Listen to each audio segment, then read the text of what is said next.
Sementara itu pemirsa, jajaran Satuan Reserse Kriminal Polres Buleleng kembali mengamankan pelaku pencurian di wilayah Kabupaten Buleleng. Pelaku yang merupakan residivis ini menguras seluruh isi rumah sendirian. Tersangka Gede Kastau alias Kolak tidak berkutik ketika digelandang Kapolres Buleleng. Kolak sendiri merupakan residivis dalam kasus yang sama, yakni pencurian.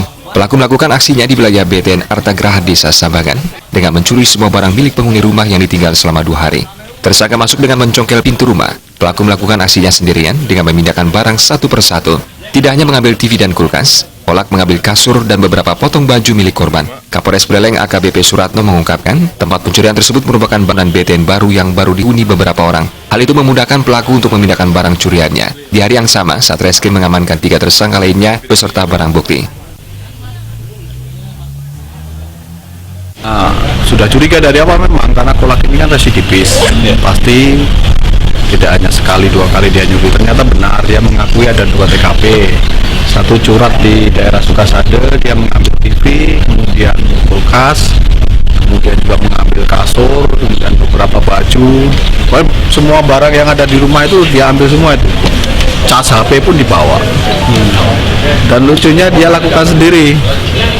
Jadi aneh juga ini kok. Kuat juga dia, dan masyarakat juga tidak peduli ternyata. Ini juga kita mengimbau masyarakat juga lah, kalau ada hal-hal yang sekiranya kok mencurigakan, ada orang-orang asing membawa barang, kan harusnya melaporkan ke aparat setempat lah. Tersangka Kolak mengaku melakukan aksi sebanyak 3 kali di lokasi yang berbeda. Tidak hanya mengambil barang-barang elektronik milik warga, Kolak juga mencuri cengkeh di rumah tetangga lainnya. Uang dari hasil penjualannya tersebut digunakan untuk memenuhi kebutuhan sehari-hari. Bos, ini di Sukasade. Apa aja? TV, kulkas, kasur. Ya. Terus yang ketiga yang nyuri cengkeh itu di mana? Di mana? Sambangan juga. Berarti 3 kali dong. Sebelumnya kamu pernah nyuri? Hukum berapa bulan? Kolak? 1,5 tahun. 3 tahun? 1 tahun. 1 tahun.